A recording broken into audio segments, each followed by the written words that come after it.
Hi everyone, welcome to Somnary Tales. I'm Sammy, and I'm so happy you're here tonight. If you're ready to relax, unwind, and drift into a story, you're in the right place. Forward, he left the mothership and headed for Terra. He smiled at the instrument panel and watched the operation of the big scout ship as it rocketed toward the light ribbon of atmosphere that enveloped the planet. It was a joke, in a way. In a manner of speaking, he was the first Terran to fly an alien spaceship, but he wasn't thinking of that. He was thinking of the woman, Elizabeth Danson of Everett, Pennsylvania.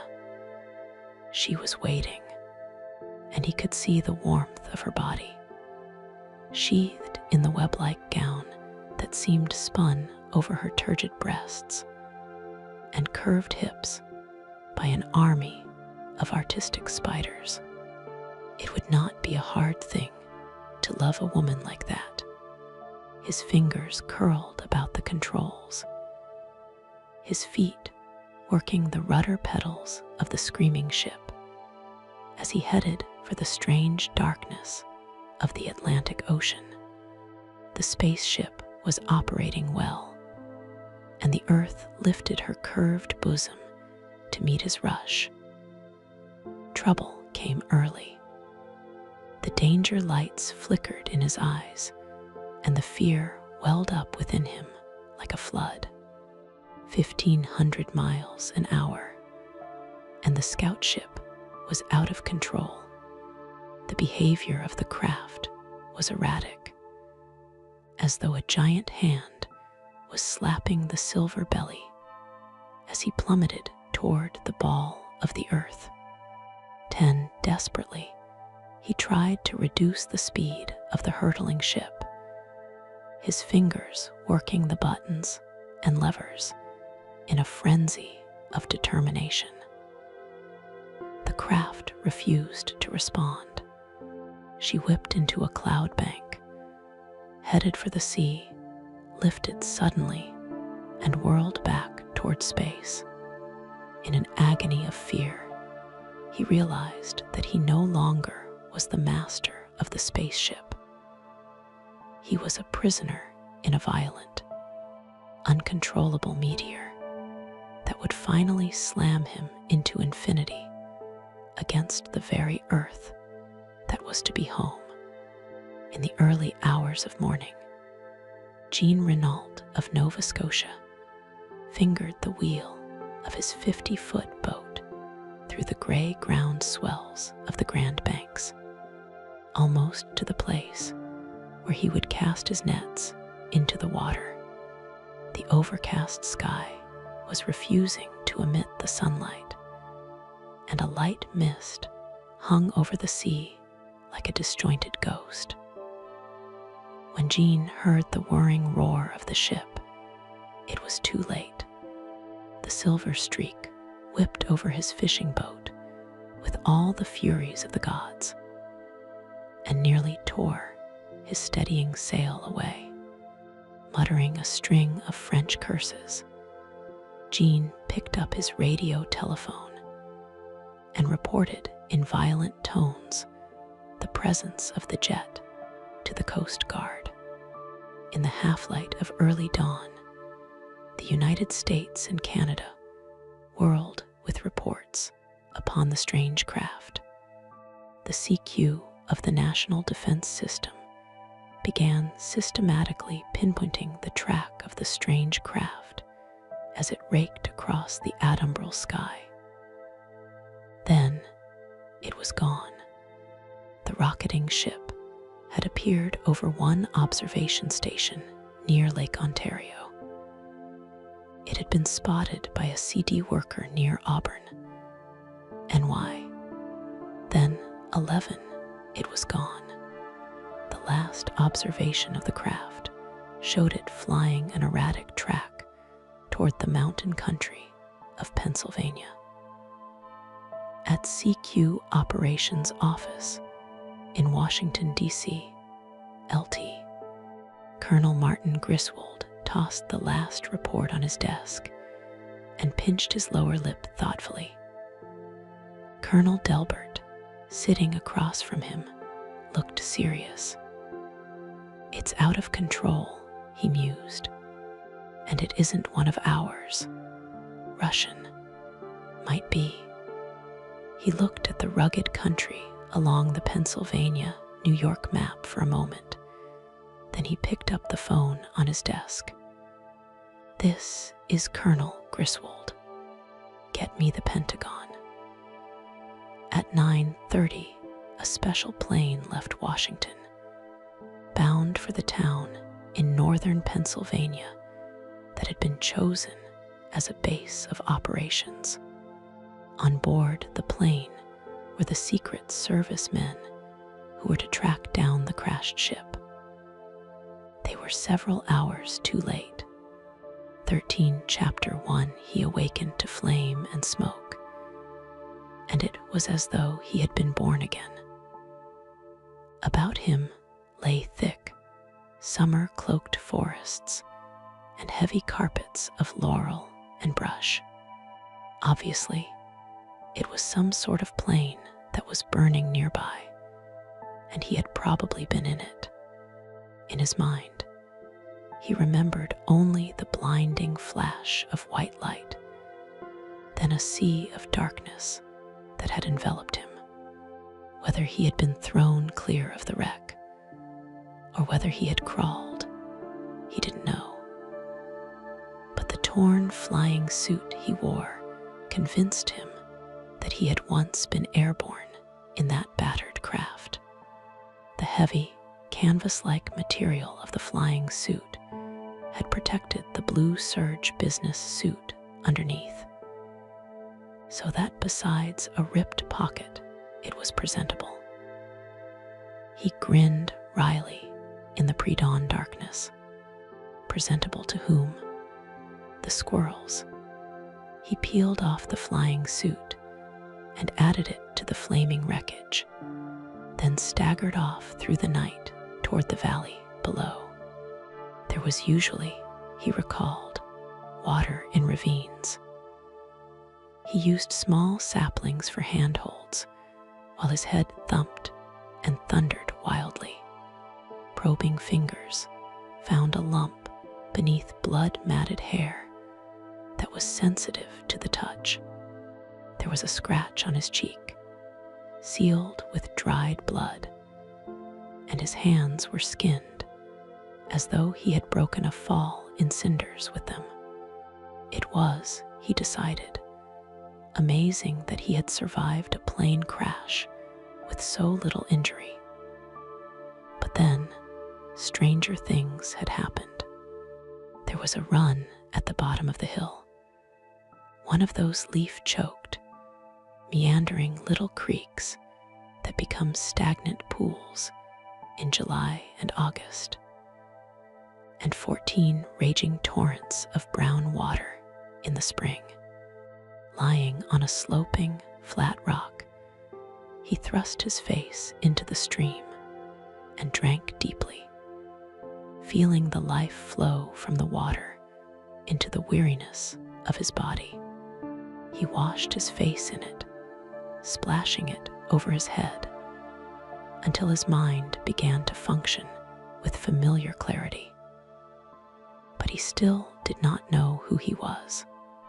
When he tried to search backward into the past, he could see only the white flash and the darkness.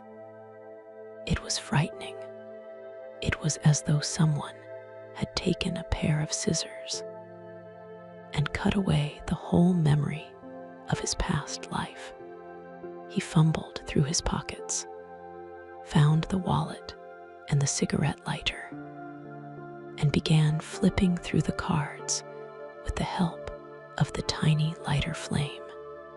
An identification card labeled him Nicholas Howard Danson and stated that he lived at 2312 Weissman Drive, Everett, Pennsylvania. There was also a draft social security, and driver's license card. The others were membership certificates to various clubs and organizations. Finally, there were several pictures of himself and a woman. In fact, there were a great many pictures of the woman. One was a portrait of her, inscribed, "Love Bait," which told him that she was either a girlfriend or his wife. Nick extinguished the light and put the wallet away. In his shirt pocket, he found a crumpled pack of cigarettes. He shook one out, lit it, and dragged the smoke down deep into his lungs while he pondered over his newly discovered self. Of course, the proper thing to do would be to get to a phone, call the local authorities, and explain the crash. The law would help him get home and check him out. That was the proper thing, 15, but he wasn't about to do the proper thing. He was a stranger to himself. Who was he? What was he? He could well be outside the law, a criminal. Then what? Turn yourself in, Danson, he grimaced, and discover that you are wanted by the law for something. To hell with that. Get to this bait woman and get some answers to a few questions before you bring in the law. Apparently, no one had seen the crash. No one knew he was here. Perhaps it would be better to leave it like that until he had a chance to find out just what he was up against. He decided not to contact anyone. When it was light enough, he would look for a ride to somewhere. At a gas station, he could find out where he was and where Everett, Pennsylvania was. Then, by thumbing, he could get a ride to where he lived. If this bait woman was his wife, she could fill him in. There was plenty of time to call the law. Sleep, when he tried it, refused to come. There were too many unanswered questions rocketing around in his brain. Well, he had to find a road, sooner or later, so it might as well be now. Perhaps the more distance he put between himself and the wreck, the better it would be for him. He took a final drink of water from the creek and stood up, his sore, battered muscles protesting violently. Then he began to stumble through the autumnal forests to find a road. It was getting light when he found the highway. It was small and narrow, bedded with pebbly asphalt with a faded white line down the middle that told him it was not a first-class road. It stretched ahead of him, dwindling among the thick hemlock forests and dwarfed by the steep, wooded 16 hills. He grinned, wondering vaguely which direction he should travel to get to Everett. Finally, he pulled a quarter from his pocket and flipped it into the air. He caught it deftly. Heads, I go to the right. Tails, I go to the left. Heads won, and he started off toward the right. The stiffness and the weariness dragging at him like a weight tied to his legs. While he walked, he studied the pictures in his wallet, noting happily that it also contained $20 in bills. That was comforting. In the daylight, the picture of bait that had looked pretty in the flame of the lighter became beautiful. Although it was a black and white photo, Nick decided that her hair was brown. It swept about a soft, heart-shaped face like a cloud. The image was smiling at him, and and he felt that if she was not his wife, he hoped that she was his girl. It was late in the morning when he found the service station. It was a small, lonely, isolated place that sported 2 pumps and cramped-looking lube rack. Through the open door of the washroom, Nick could see the shoes and coverall legs of the attendant as they stuck out from under a Ford. Nick found a dime in his pocket and treated himself to a cold drink while he tried to figure out where he was. Across the highway, a marker told him that he was on Route 87. He pulled a Pennsylvania map, not entirely sure he was in Pennsylvania, from the rack inside the door, and unfolding it, found Everett. The Route 87 ran through the town, but it was difficult to puzzle out whether he was north or south of the place. He refolded the map and stuffed it into his pocket for further reference and glanced around. On the far side of the office, 17 was a door marked men. That was just what he wanted.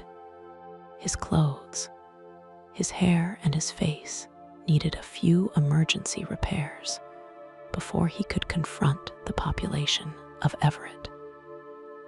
He went in a mirror, with most of the backing peeling away. He discovered that Nick Danson was rather good-looking if you overlooked the damage. His blocky, rugged face was smeared with dirt and dried blood, with a slight stubble shadowing his lean cheeks. The mop of tangled black hair had a lot of red splotches in it from the blood he'd lost. He filled the bowl with tepid water and began soaping his face and hands vigorously, even though it hurt. After washing most of the blood from his hair, he found a comb in a pocket and whipped some order into the matted, dark mass. The attendant was standing at the counter when Nick came out of the restroom. He was an elderly man with receding gray hair, a hawk nose, and grizzled features set firmly into a face that looked like a dried apple. He grinned, and the gold cap on an eye tooth flashed dully. "Thought I heard someone in here," he said around the chew that pouched his cheek. "Car break down on ye." "I'm walking," Nick told him. "You're a long way from any kind o' town, son." "Say," he said, suddenly noticing the scratch marks. "Why been fightin' a bobcat?" Nick shook his head and fished for a lie. "Got drunk last night and into a brawl. My friends pitched me out of the car in a moment of playfulness." He hoped he had put enough bitterness into the explanation to make it ring true. The old man chuckled softly. "Derned shame, 18 son. You from around here?" "New York," Nick lied. "I'm stayin' in Everett." "Everett," the old man cackled. "Hell, that's 15 miles south o' here, or better." He paused, swiveled his bird-like head, and spat a jet of brown juice through the open door. "Tell you what, son, seein's how you'll have T-walk it down there.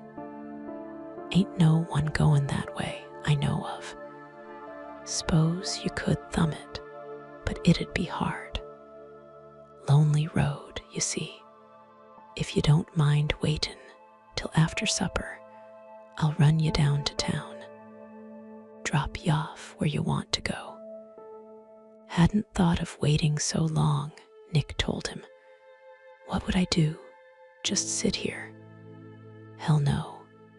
In TH, back room, there's a cot.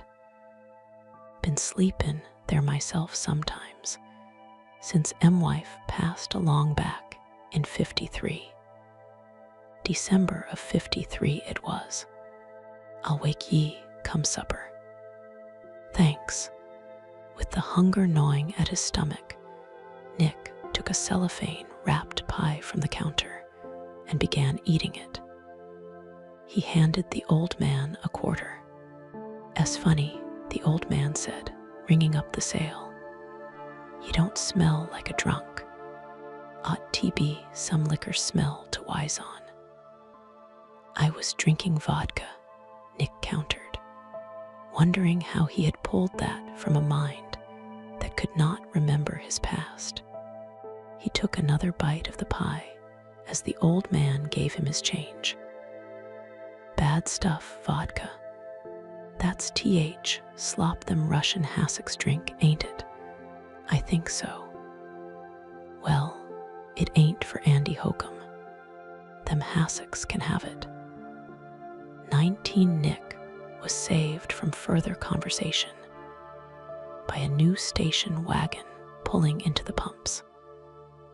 A young woman, dressed in a suit, cut the engine and honked the horn briefly. Andy waved and headed for the door. "Get some shut-eye, son. I'll wake Y later." "Thanks, Andy." He finished the last of the pie and watched Andy stick a hose into the wagon's gas tank, then go around front to wipe off the windshield. Nick cleared the pie wrapper off the small counter and tossed it into a box as he headed for the back room. After closing the door, he fell onto the bed and a moment later into the well of sleep. 21, Chapter 2. Detective Lieutenant Nolan Bryce braked the Fairlane at 2312 Weissman Drive and got out quickly. For a moment, he wasn't sure whether Bate Danson would be awake, but it was a long drive into headquarters, and he didn't want to go back to a dismal office or even a lonely bachelor apartment. He glanced at his watch. 9:30. He shrugged and decided to try it. She answered his knock almost at once, smiling him into the front room. For a moment, he allowed his eyes to finger her body, letting them spear through the wrap around robe and the flimsy nightgown to where warm flesh ebbed and flowed against the sigh of silk. Her brown hair was bed-tangled, and most of the makeup was gone from her face. But Bate Danson was a woman who had the unconscious ability to look beautiful under any circumstances. Nolan felt a thunder in his veins as he tossed his hat on the sofa. "Coffee, Nolan?" she asked. He nodded, and they went into the kitchen. "We found the Peters kid, so that ends another case." He dropped to a chair and watched her fixing the coffee. "You're up early, Bate." A shadow crossed her face momentarily.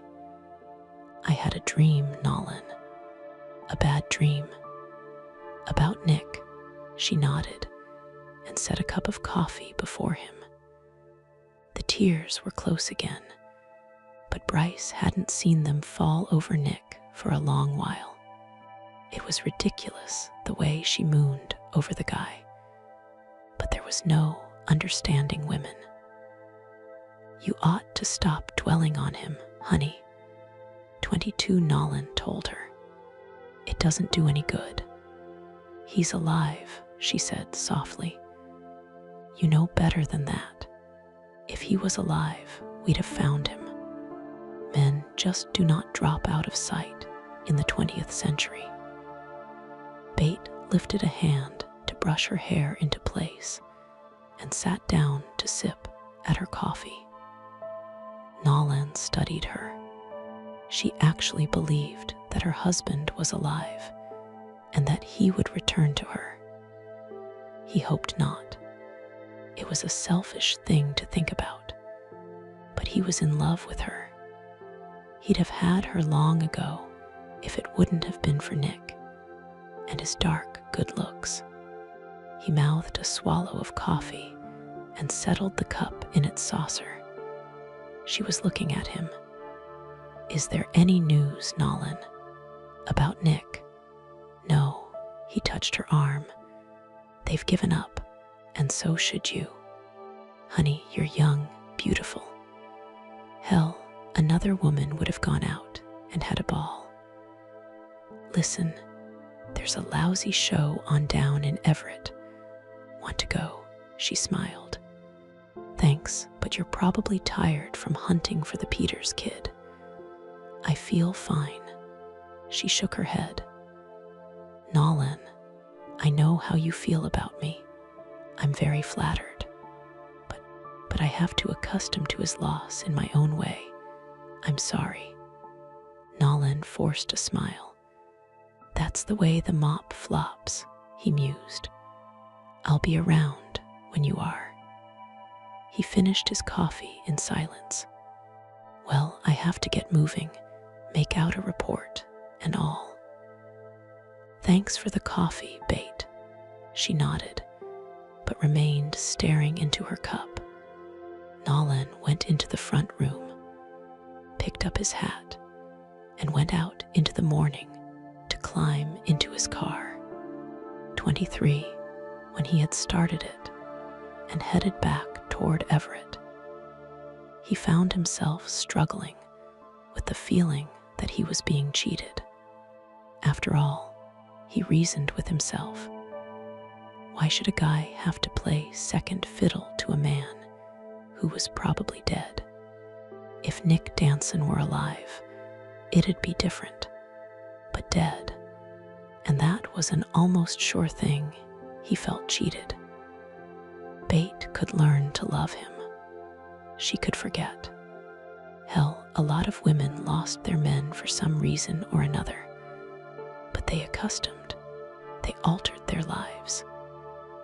If a man dropped the reins, some other guy should pick them up.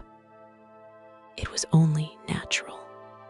He shut off the thoughts of Bate as he reached the busy section of town and concentrated on his driving. He could wait, he decided in closing off the thoughts. Sooner or later, she would be ready to accept the truth, and he would be right there waiting. He maneuvered the Ford around several other cars parked in the lot of the city hall and found the berth that bore his name.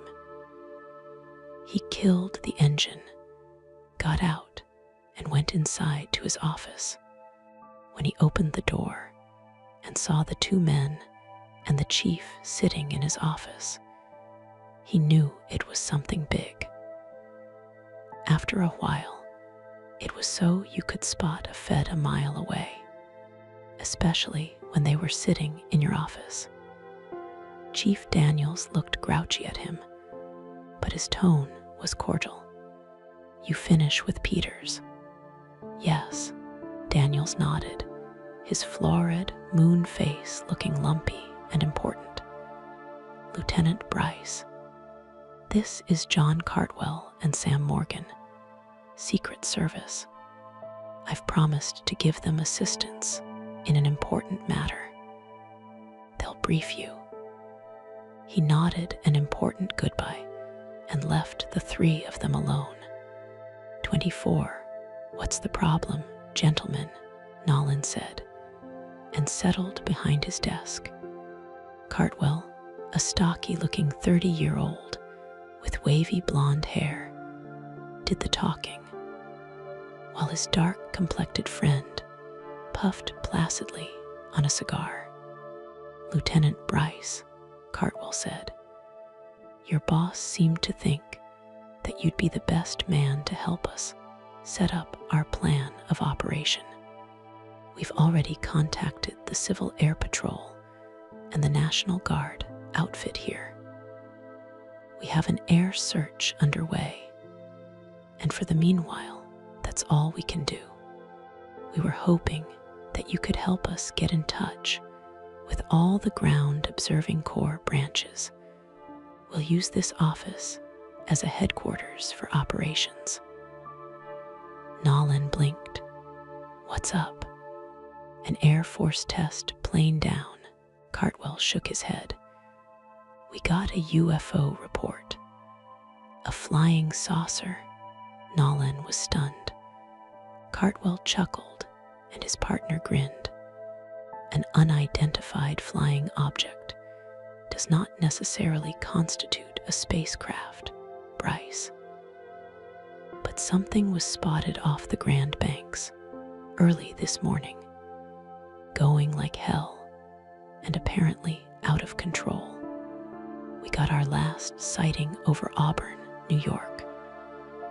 We checked the observation posts around Everett and found that nothing was seen. We also checked Binghamton and Elmira with a negative report, since the object was on a southerly heading. When spotted near Auburn, we can only assume that it went down in the area between Everett and Auburn, and Binghamton and Elmira. Nolan gave a long, low whistle. Not one of ours, huh? No, Canadian, 25 knot at that speed. That leaves the big one then. Russian, Cartwell shrugged. Could be. If it is, we want the wreckage. No matter what it is, or whose it is, we are very interested in any aircraft that travels at speeds of 15 to 19,000 miles per hour. Nolan whistled again. That's rolling, he grinned. Yeah, mused Sam Morgan, and we'd kind of like to know what makes it roll like that. Okay, let's go into a huddle, Nolan said. But I can tell you this. If the thing went down in north-central Pennsylvania, it's in some pretty rugged country. Great, Cartwell snarled. Chapter 3. The dream was of a woman.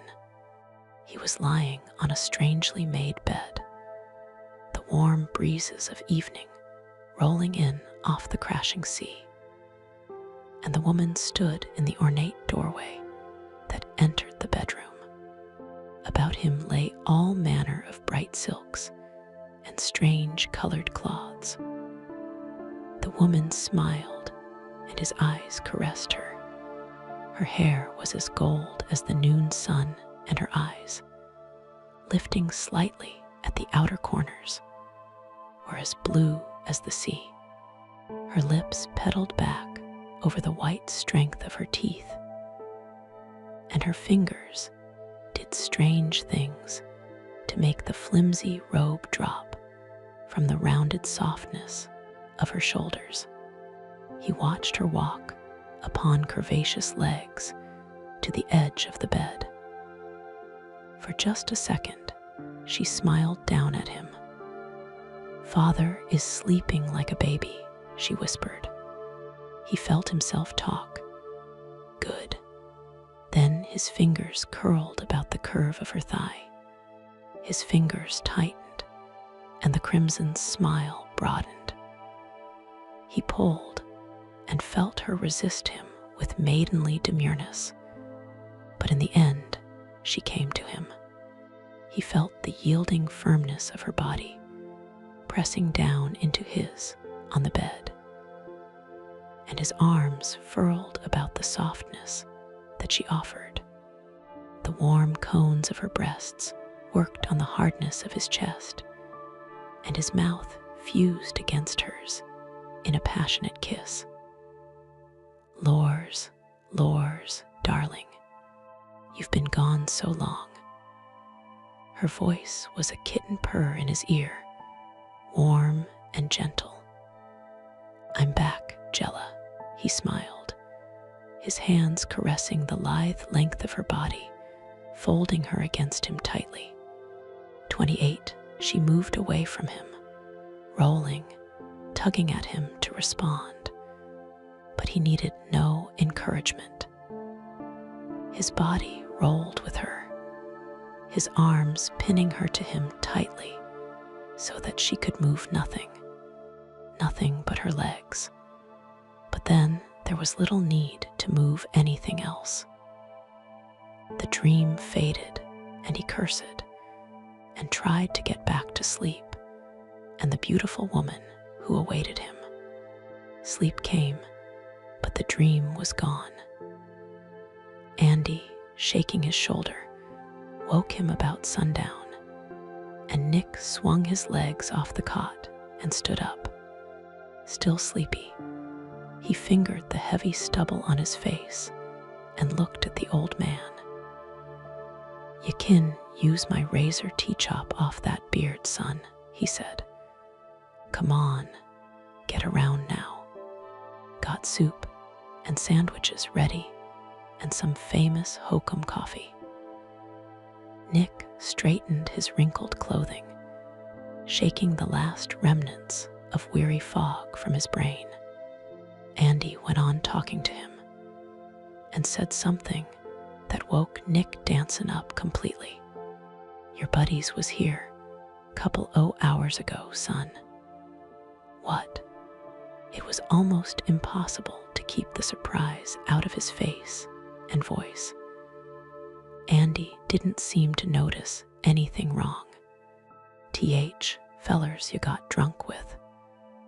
Wanted to know if I'd seen any strangers on Road. I said I hadn't, 'cause I figured they might want T-slap yarround again. Thanks, Andy. Who could possibly know about the plane crash? 29. If the wreck had been found, it would be the police asking questions, not two strangers. Somebody, somewhere, was searching for him.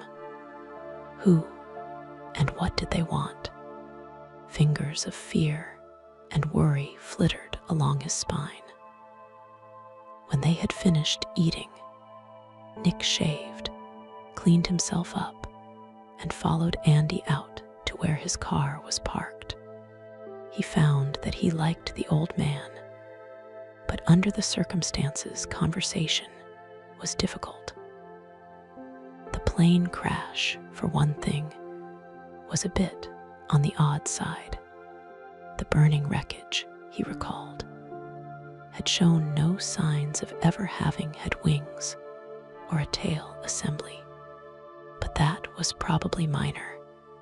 The wings could have been ripped off by the trees when the plane came down. The important thing was that someone knew he was here. As they drove toward the town of Everett, the old man began talking about the strangers that had inquired after Nick earlier in the day. "Nope," I says to the big feller. "Ain't seen a soul on foot all day. Septon, o' course, Jimmy Dilson, goin' down T-Willer Creek. T-fish." That seemed to satisfy them, so they lit out. "Notice what kind of car they drove, Andy?" Nick asked. "Yep," gave him gas. They was driven a Chevrolet.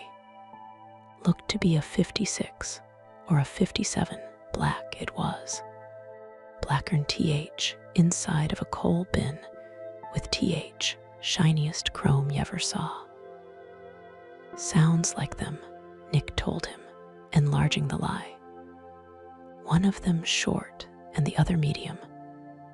"Not exactly.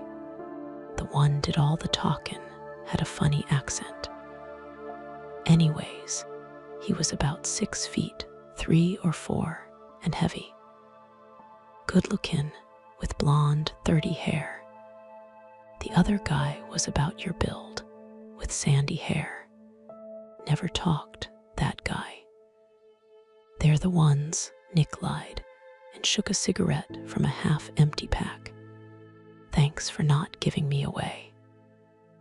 Andy nodded, lapsing into silence, while Nick concentrated on coming home to a strange woman and the two men who had been asking after him. For some reason, he got the feeling that Bate Danson was his wife, and he accepted it that way. She couldn't be his sister. Besides, a man his age would be married, in all likelihood. He wondered vaguely how she would welcome him, but cast the thought aside. He'd know soon enough. As they approached Everett in the gathering twilight, Andy turned to him. "Where do you want off, son?" "Weissman Drive, know it." "Yep, we're almost there. Suburban area just north of town." "You got friends there?" "Yes." Nick grinned inwardly. That is, he thought, I hope she's a friend. Hell, I don't know whether she hates my guts or loves me, but she's the only one that can help. A frightening gloom fell over him suddenly. Andy lapsed again into silence, and the sound of the motor became loud. Nick continued to ponder the strange men and the woman he was coming home to, but it was like bashing his head against a wall. He could remember nothing, and through his thoughts, the memory of the dream returned to him. It was the most vivid dream he had ever had, almost as though it was real.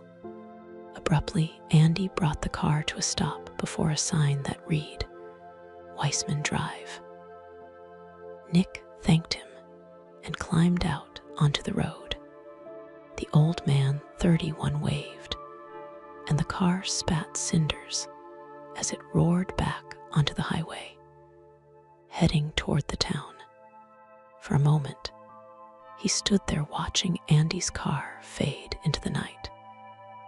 Then he began walking along the road, looking for Weissman Drive, and trying to ignore the feeling of fear that welled up within him. When he finally found it, he saw that it was a 2-story place that looked to be white frame, trimmed with a darker color that was probably blue. In the off light from the street lamp, it was difficult to tell. There was a garage built alongside and a good-sized lawn in the front, but there was no evidence of children. A light in the front room told him that someone was home, likely Bate. And caution told him he'd better make sure no friends were with her. He slipped quietly up on the porch and looked briefly into the window. Bate was there, sitting on the sofa reading a book. Her hair, he noticed, was brown with a reddish cast to it, and she was every bit as beautiful as the picture he carried in his hip pocket. He knocked on the door. It occurred to him, after he had rapped, that this was his own house. Why should he rap? But what was done was done. He waited until she had opened the door and stood looking at him. He tried a smile, but Bate Danson's eyes widened in shock, and her lips parted in astonishment. "Nick," she whispered, as though she had seen a ghost, and fell to the floor in a dead faint. Stunned, he stepped over the crumpled body of the woman and walked into the room. When he had closed the front door, he lifted her limp body and laid her on the sofa. He began patting her face and hands to revive her, wondering what the hell he had done to cause her to faint. Why the devil was she so shocked to see him? He wondered. Is she in love with another man? And did they rig that plane so it would crash to be rid of me? If they had tried to kill him, he could damned well see why she had fainted at the sight of him. The rings on her left hand bragged that she was married, probably to him. But why faint? He was trying to decide whether to stay or run when her long lashes fluttered and she came to. Again, her greenish eyes dilated in astonishment. But this time, she did not pass out. Her soft arms slid about his neck, and she pulled him down to where she could kiss him. Her warm lips caressed his face, kissing his mouth, his cheeks, and his eyes, while she murmured his name over and over in absolute joy. Had news of the crash reached her? Did the authorities find the wreck and presume him dead? Was that why she had fainted and was now so overjoyed at having him back? His mind whirled with 100 questions that his stunted memory refused to answer, and he decided to take it easy, waiting for her to make the first move. "Oh, Nick," she murmured against his ear. "Where have you been?" "I don't know. I've been in a crack-up bait. I can't remember anything." She pushed him away, suddenly looking at his face. "Darling, your face. You're hurt. Just scratches," he told her swiftly. "Nothing serious. Bait, you've got to help me. Please." He felt strange. It was like asking a total stranger for help, and he was ashamed and confused. "Of course, I'll help you, darling. I'm your wife. Now come out to the kitchen where I can patch you up." Suddenly, she burst into tears and held him close. "Oh, darling, darling. It's so good to have you back." He held her until she had stopped crying. Then he allowed himself to be led into the kitchen, where she began applying iodine and band-aids to his scratched face. Weariness was again dragging at him like some clutching demon that threatened to drag him down into a bog of darkness. He studied her, trying to take his mind off his lethargy. Bate Danson was about 25, and besides her deep auburn-brown hair and lovely face, she boasted an equally attractive body. He found himself captivated by the warm thrust of her breasts beneath the silk blouse, the clear milk of her flesh at the V of her throat excited him in a strange way. When he thought of her as his wife, it was frightening. It was as though someone had tossed him a woman and expected him to just fall into the routine of marriage. It wouldn't be hard to come to love this woman, but it would take a while. Hell, he didn't know her. She was a complete stranger who had suddenly told him they were married. There was nothing familiar about her. Even the fingers that were softly working over his face were alien. Alien, that's it. The whole damned world is alien, and I don't know who I am, who I've been. "Bate," he asked suddenly, "how long have I been gone? You act as though it's been a long while. A long while, darling. How long?" She looked steadily at him for a moment, her eyes deep with seriousness. 13 months, she whispered, her voice shaking. 13 months. He relaxed heavily in the straight-backed chair and stared at her dumbfoundedly. Over a year. Where had he been? What had he done? Why hadn't he been located before now? 13 months, he croaked, unable to say anything else. She nodded. "Oh, Nick, every police agency in the country has been looking for you. I've had detectives out hunting. Nolan Bryce has been doing everything he can to locate you. But they couldn't. No one could. It was as though you had disappeared from the face of the earth." "Nolan Bryce?" Nick asked. "Your best friend." When she realized that he knew nothing of the man, Nick could see her starting to cry. Her eyes began filling, and he could almost see the hopelessness within her. "Please, honey, don't start crying again. I'm trying not to."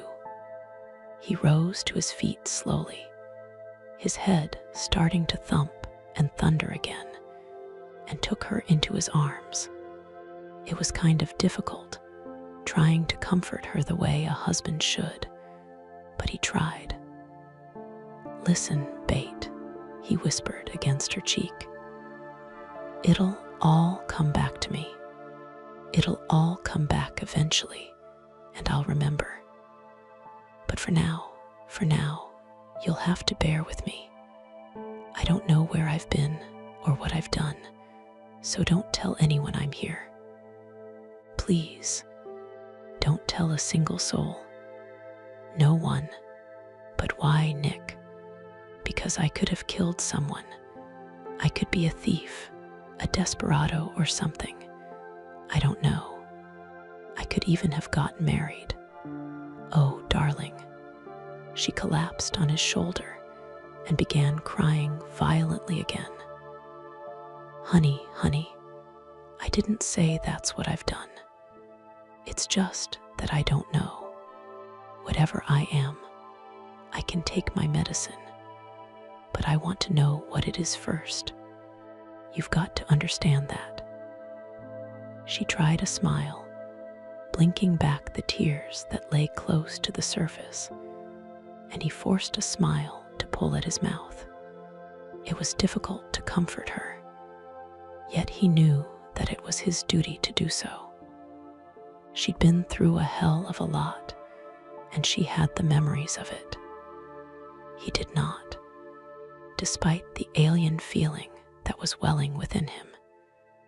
He knew that she was the only person who could help him return to himself. Whether he loved her or not was immaterial. He needed her desperately to show him to the man he was. Perhaps it would all come back then. "I'm sorry, Nick. I'll try to help." "Thanks, honey. Hungry?" she asked brightly, moving to turn the flame on under the coffee pot. At his nod, she went on. "There's some apple pie, and I can whip up a couple of sandwiches, or something. Coffee and pie is fine. In a way, it'll be like courting all over again," she told him, in an attempt at lightness. "It's terrible to lose the things we had, the memories. I can't share them with you anymore, but we'll make a whole lot of new ones to take their place. I'm interested in the old ones right now," he told her glumly. "Things have happened so fast, it's hard to accustom to the thing." "I know," she mused, working over the meal. He looked at her steadily. "Bate, when did you last see me?" 13 months ago. No, I mean, where was I going? What was I doing?" "You were going up to the cabin to repair the fireplace and build some lawn furniture. You were going to stay overnight and come back the evening of the second day. When you didn't come back, Nolan took me up to look for you. Your car was there, but you were gone. No clues." She shook her head. "Nothing. We thought you might have wandered off into the woods and injured yourself, but I couldn't accept that. You were always a good woodsman, even in desolate country like that. Secluded, huh? He asked. Some of the worst country in the state. We bought the place so we could get away from the mess in the city. He smiled at her. Apparently, they had gotten away from one mess merely to fall victim to another. She sliced him a huge piece of pie and set it before him, the same brave smile still fixed upon her lips. Then she fixed the coffee for him, black with a lump of sugar. He forked some of the pie into his mouth and felt a little sick, along with the headache. A stranger feeding him and loving him, and who knew more about him than he did. He bolted the pie and gulped the coffee hurriedly. When he had finished, he glanced at the electric clock above the pink refrigerator. 9:15. Tired, dear? She asked. He nodded dully. Now, he thought, I suppose I'm to crawl into bed with her. He felt trapped, 37 suddenly panic-stricken at the thought. But she was his wife. He'd married her. He'd probably slept with her 13 months before. Why the horror? We'll go to bed now, she decided. I usually turn in early. Have to work, you know. I'll sleep on the sofa, Nick mumbled. She blinked at him. You'll do no such thing. You'll march right upstairs to bed, Nick Danson. And the die, he figured, was cast. Chapter 4. In the final analysis. He was just too tired to attempt an explanation. Not physically worn out, but mentally. Since just before dawn, he felt as though he had been on a fantastic merry-go-round. Feeling a bit strange, he allowed her to lead him upstairs to the bedroom. The sight of one bed startled him, even though it was a rather large double. He slid eyes sideways, caught her smiling coyly, and forced a grin. She installed him in the bathroom, tossed a pair of pajamas to him, and left him alone. He took a long time showering and shaving. Then, when he could avoid it no longer, he went into the bedroom. She was combing her long, satiny hair at the dresser and had slipped into an aqua-colored nightgown. For a moment, his breath caught in amazement. Then he slid between the sheets of the bed and watched her. Finally, she stopped combing and walked over to look down at him. He looked back, feeling a little like a caged animal, but enjoying it. She fell to her knees beside the bed, her eyes shining with happiness. The red-lipped smile was again tugging at her full mouth. Her fingers wound gently in his hair, and the warm pressure of her soft breasts rested boldly upon his arm, as though they knew they belonged there. I love you so much, Nick, she whispered, her eyes half closed. He reached out a hand to touch her cheek, and the softness of it against his fingers alarmed him, thrilled him. He knew what he had to tell her, but it was a long time in coming. I love you too, 40 bait, he whispered. Her soft, moist lips came gently down upon his, like a twin promise of the offering of love that awaited him. And he felt his own lips responding. A slight tremor ran through him as her fingers flicked at the wall, and the room became sheathed in darkness. Moonlight filtered through the curtains, and she moved into the bed, her lithe shape molding into the hardness of his. Her voice was a warm breath in his ear, and her arms slid over his chest while she talked. "You don't love me, darling.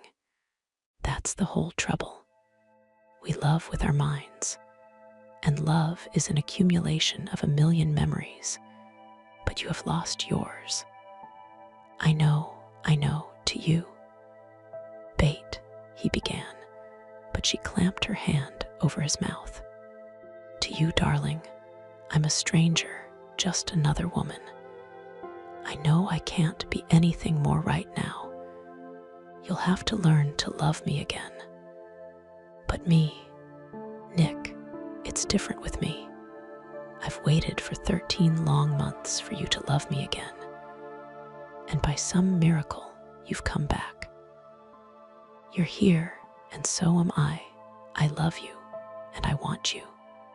Oh, darling, pretend I'm a whore, pretend I'm anything. But make love to me. Pay no attention to anything except to me." His mouth folded over hers, shutting off the flow of words in a passionate kiss, while his hands smoothed down over the wisp of silk that kept his fingers from her flesh. Her arms clung to him tightly. "It won't be hard, Bait," he whispered against the side of her face. "You're beautiful. It won't be hard to love you." Then she twisted from him, making a memory 40, one of the film of nightgown that had kept his hands away from her. He moved to her, his fingers stroking her into passion, while she pulled his face down to the soft thrust of her breasts. Then she was clamped against him and struggling to get even closer, her body making a prison for him, yet at the same time giving him freedom. Later, when she slept, he propped himself on one elbow to study the soft lines of her face. Then he too dropped off to sleep. His uniform was torn by the purple bushes and their 9-inch thorns, and streamers of blood painted the rich blue and yellow of his trousers. His face was smeared with gray, pasty dirt, and the hand that held the auto pistol was wet with sweat. His stomach had rolled into a tight ball within him, and he was frightened. They were out there somewhere, waiting for the sound of his black leather boots to clatter on one of the gray-green rocks that littered the hillside. They would find him. Their damned radar antennae would spot him for them. There was no escape from the bastards, and he knew it. Commander Imrai had bungled every damned assignment he'd been given. And now First Spacer Lors would have to die in the supreme bungle that had created the first native uprising on Thista. He looked up along the face of the high mountain in his rear. Nothing moved in the greenish-purple scrub, but he knew they were there. He peered over the edge of the rock into the valley, 150 kinos away.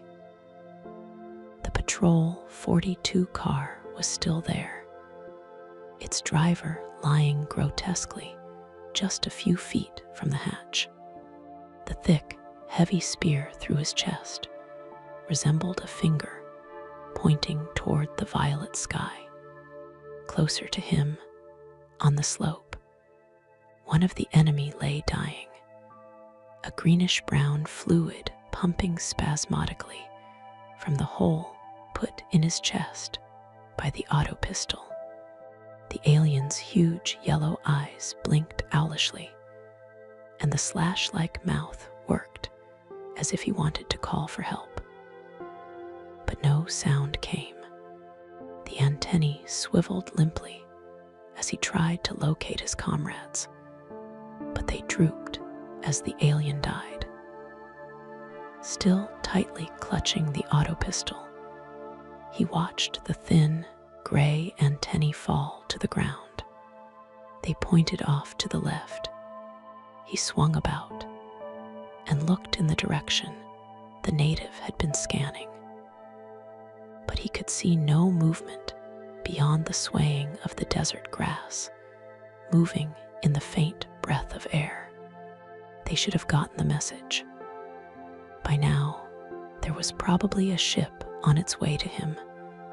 He had to hold out until they got here. He flipped open the cartridge box and checked his ammunition. Plenty. Of course, the auto pistol only held 15 shots, and if they rushed him, he wished fervently that he had thought to bring the projectile launcher from the wrecked patrol car. Damned natives and their uprisings. He searched the sky anxiously, cold sweat trickling off his forehead in tiny rivulets. Scenes of other uprisings flickered through his brain, and more horrible scenes of the remains of tortured captives when he reached them too late. Those had been small. This one was for real. The native seemed to materialize out of the ground, screaming shrill obscenities. As he drew 43 himself to his full 9 feet of height and brandished the heavy maul over his head, he came leaping over the ground and up the hill of tumbled rocks in fiendish rage. His gray antennae pointed directly at First Spacer Lors. Behind him came the others, 8 of them. He fired the auto pistol at the lead alien, watching the bullet tear a hole in his face, ripping away one of the blinking yellow eyes. The alien screamed and fell blubbering. He fired again and again, dropping 2 more before the charge broke. Then, suddenly, at a sound, he whirled and stared terrified at the alien behind him. The charge had been a fake, an old military stunt that any green spacer could have seen through. For one brief instant, he stared into the large eyes of the native. Then he fired. Another native rose from the ground, then another and another. He fired repeatedly, crying and cursing in his rage at the weapon's inefficiency, while over his head he heard the roaring of the rescue ship. Tongues of flame soared over his head and into the surging mass of aliens. He hoped the ship was not too late. Nick, darling, he awoke, his face drenched with sweat and his stomach a tight knot of fear. He reached out in his fright and grabbed the woman at his side, pulling her into his arms to hold her tightly. She stroked his hair, kissed his face, and whispered soothing words into his ear. 44, what is it, Nick? He relaxed his grip and laid his head back on the pillow. In the bright light of the moon, he looked at her and returned to himself. Those monsters, so vivid. Nightmare, he croaked hoarsely. She smiled, her lips glistening in the moonlight, and kissed him gently. The apple pie, she suggested. Nightmares are usually caused by eating before bed. It was so real, he muttered. So real. I was on another planet. I wore a blue uniform with yellow stripes on the legs, and my name was Lors or Lars. The natives, horrible monsters, were in a state of revolution. killed my driver. I was alone and they were all around me. Science fiction, she cooed and stroked his hair. I think it's a good sign. All you ever read for relaxation was science fiction. Your dream was probably a story you once read, and your mind put you in the hero's place. He sat up and looked at her. Did I cry out? You were mumbling. I couldn't hear what you said. Then you began sobbing and thrashing about. Nick ran his fingers through his hair and over the back of his neck, the reality of the dream almost too much for him. It wasn't an ordinary nightmare where he would be running, with a huge monster panting in pursuit. This was frightening, like a memory, like some damned fantastic memory. He stood up and patted her shoulder. Go back to sleep, Bait, he told her gently. I'm going downstairs. Shall I turn on a light? No. It might cause the neighbors to wonder. He walked to the door of the bedroom. The moon is bright enough.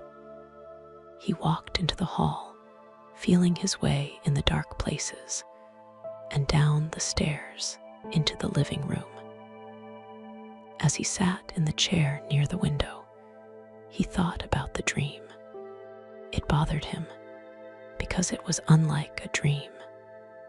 It had the weird consistency and logic of a memory, yet seemed almost supernatural. Hell, what kind of thing had huge, yellow eyes and stood 9 feet tall?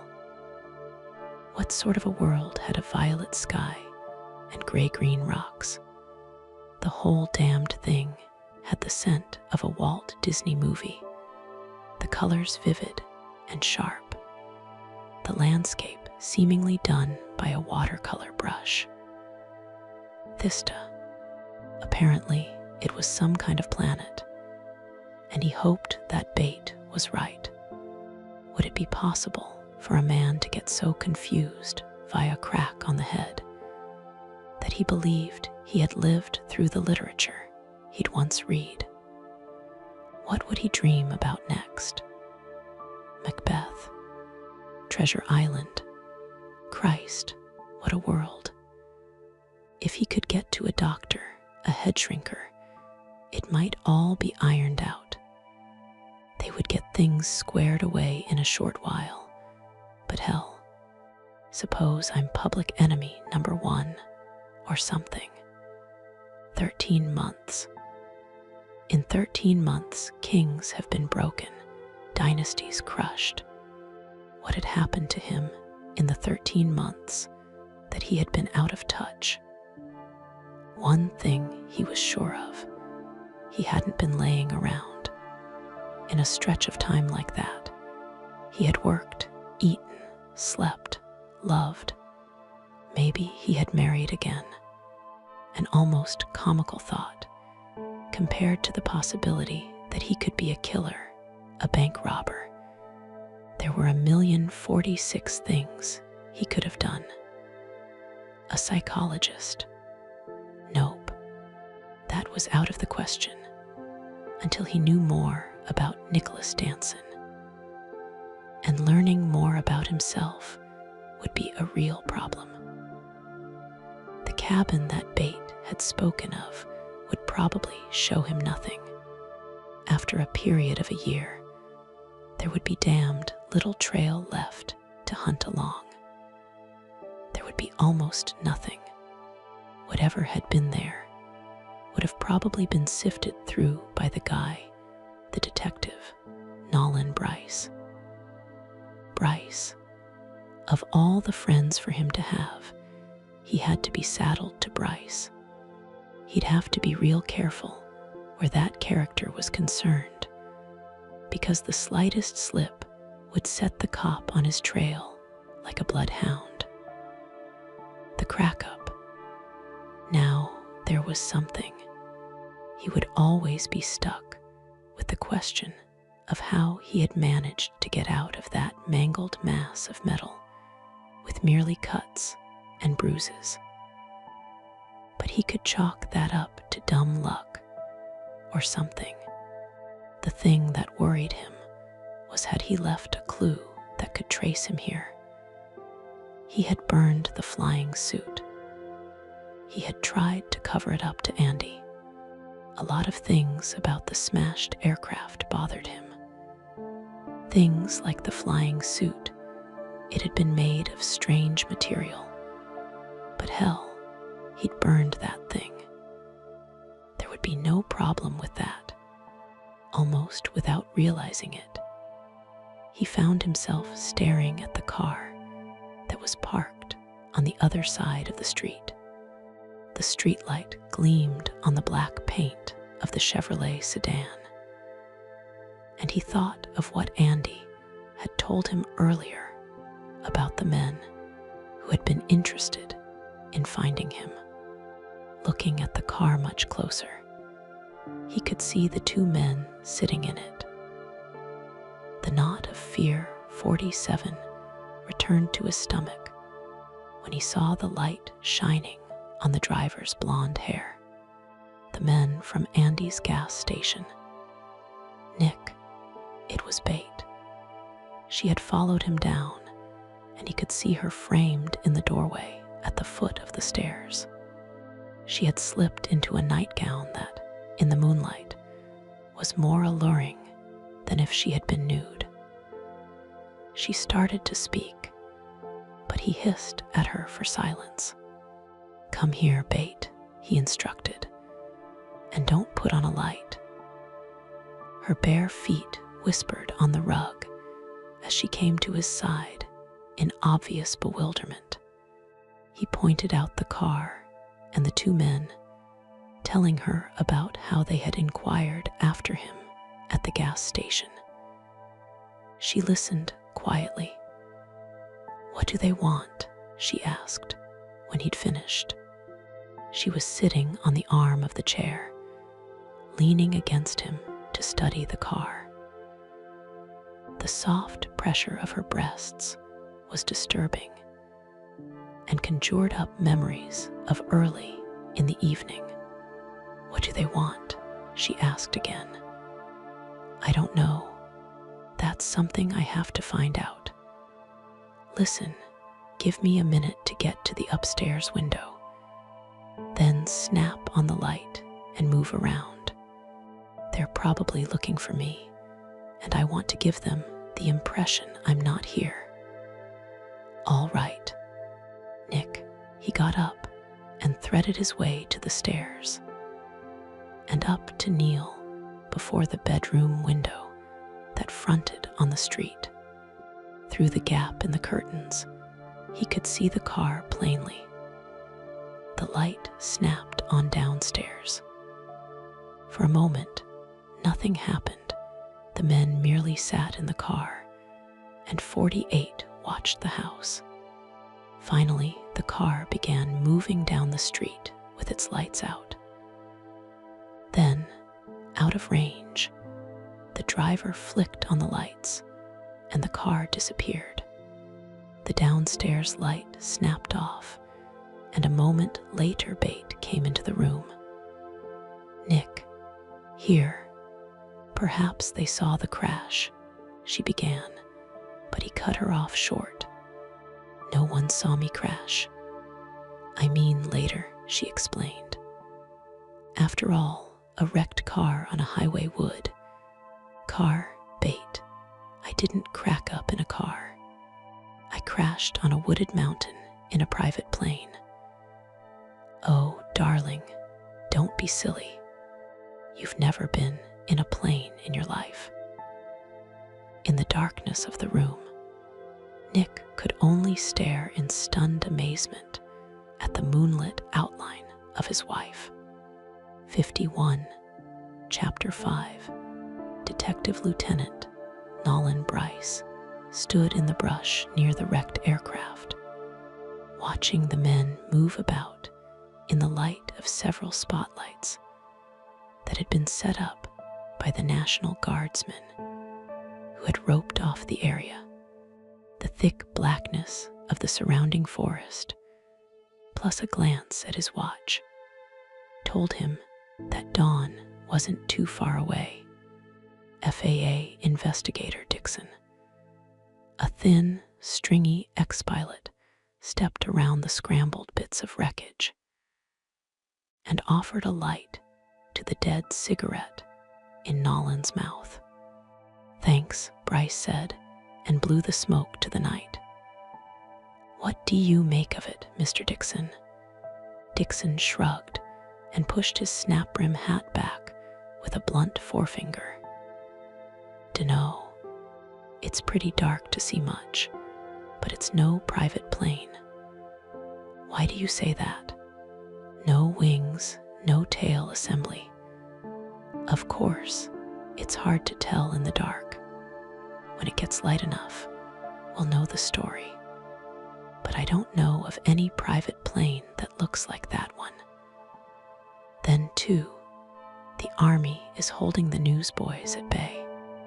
I think those two government fellows are playing this one close to their chests." Bryce nodded and dragged on the cigarette, but he said nothing about the speed of the thing. "Any bodies?" Dixon shook his head. "The thing is pretty well burned, and the bodies, if there are any to be found, could be all over the area. We did find a kind of flying suit, though badly burned 52 and torn. Just the suit. No one in it." Dixon looked perplexed. "Bothers you, huh?" "Me too. I can't figure out why a pilot would carry something like that as an extra. Oh well, it'll all come out when we really start investigating." "How long does a thing like that take?" Dixon shrugged. "A couple of days, a week, even a few months. It's hard to say." Bryce nodded, took a final drag on the cigarette, and tossed it toward the wreck, watching the red ash burst near the wreck. Dixon had wandered off to the far side of the crash-made clearing. "Hell," Bryce thought, "I'd better get that butt. Leaving a thing like that around here could get me in trouble. They'd think it was part of the crash." When he walked over to retrieve the butt, he saw the light from the flood glinting on a small gold object. He picked it up and found that he had someone's watch. The crystal had been smashed, likely in the crash, and the hands were stopped at 4:15. The expansion band watch dispelled his hunch that the pilot of the plane had been a Russian or something. It was a Bulova, and he didn't think Russians had them. But what cinched the whole thing was on the underside of the face. In the light of the spots, he could read, "To Nick, love, bait." And suddenly it was there. He knew the watch. He knew it as well as he knew his own. Hell, he had picked it up at the jeweler's shop in Everett 2 years before, when Bate hadn't been able to get into town and wanted to surprise Nick with it. Stunned and puzzled, Bryce dropped the watch into his pocket and decided not to say anything to Cardwell and Morgan. Maybe it would cost him 53 later, but he couldn't tell them. Not until he had a better picture of what the hell was going on. He lit another cigarette and stood there thinking about the watch. How had it gotten here? Nick didn't know how to fly a plane, and even if he had studied the art, could he fly an aircraft that cleared a speed of 2,000 miles per hour? Hell no. Nor had the watch been there, in the weather, All this time, of course, Nick could have hawked the damned thing in some town when he needed money. And by some quirk of fate, it had been brought back to the same area it had left over a year before. That was possible, but Bryce didn't believe it. It just didn't fit. Seen enough, Bryce turned and saw Cartwell standing behind him. How long has he been there, he wondered, and forced a grin. The stocky-built blonde grinned back at him. "Thought you might want a cup of coffee," he said. "Where the hell will you get coffee out here?" Cartwell waved an arm toward the foot of the hills. "A farm down there. They wake up early around here. Sam conned the farmer's wife into making coffee for the boys. Want some? Might as well. We have a few minutes, in fact. We have a lot of time before daylight." "Getting tired?"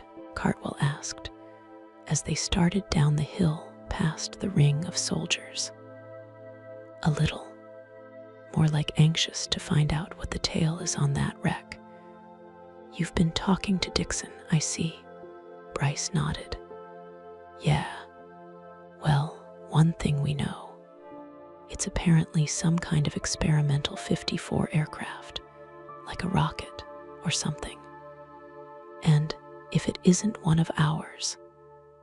Bryce left it hang, and Cartwell didn't pick it up. For a few minutes, they walked in silence through the dew-splattered forests, homing in on the glow of yellow lights that winked at them through the branches. Finally, they reached the rutted dirt road that twisted along the stream bed toward the framed shape of the farmhouse. Cartwell broke the silence as they neared the place. "Don't talk much about the wreck around these people, Nolan. They're nice folks, but simple-natured. They plant by the phases of the moon, and the biggest event in their lives is going to the state fair. They're Lancaster Dutch, recently imported, and they believe in the hex signs they painted on the barn." Bryce nodded. "Okay, John." The farm couple were strangers to Bryce, but their type was familiar. Pennsylvania was full of them. They were, as Cartwell had said, good people.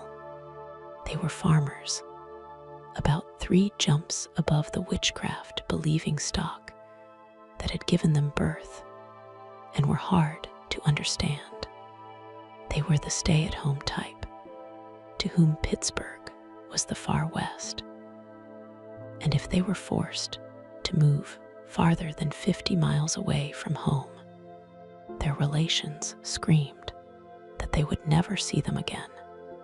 The woman, whose name Nolan hadn't caught, was plain appearing, with no makeup and her hair pulled back into a severe knot at the base of her skull. From the moment she asked them in and poured their coffee, he liked her. In her own slow way, she was a fine person, but her 55 world was the farm. Her life was the soil. "Have you found that poor pilot yet?" she asked, setting the coffee before them. "No, ma'am," Cartwell told her. The heavy-set woman made a clucking sound with her mouth. "Honest to true," she mused. "You'd wonder why a thing like that had to come to be." She sighed heavily. "There'll be some poor woman in tears tonight. Do you think he was married?" "I don't know, ma'am," Cartwell said. "It's the children that suffer," she said softly, and allowed the rest of what she was about to say trail off as Dixon came in. He smiled at the farm wife, and she poured him a cup of coffee. Dixon pulled off his hat. "I'd like to thank you," he told her, "for being so kind." The woman looked pleased and flustered at the same time. There was a tinge of flush about her face. "Bosh," she said, smiling. "It's the least a body can do. I know I'd feel real glad to have someone helping, were it my boy up there." "Your boy flies." "He did." The woman looked a bit pained. "He was killed during the war." "I'm sorry," Dixon said, and reached for a donut from the plate on the table. A silence fell over them as they waited for the coming of dawn and a chance to really look the wreck over. Nolan was somehow glad to be spared of conversation with the others. He felt like a criminal, with the small gold watch in his coat pocket, and he wanted to tell Dixon and Cartwell about the thing. But he couldn't. For the first time in his life, he was delaying an 56 investigation, hiding evidence. He was well aware of the whole thing, but he was also aware of what the presence of that watch meant. It was a personal thing now, and until he knew which way to go, he had to keep the watch a secret. If Nick Danson had somehow come back in that wreck, and if they found no bodies, he would have gone to bait. The whole thing would be complicated beyond belief. What would such a thing do? What would happen to the woman he loved if Nick Danson was back? He stared moodily into the dark liquid in his coffee cup and wondered where it would all end.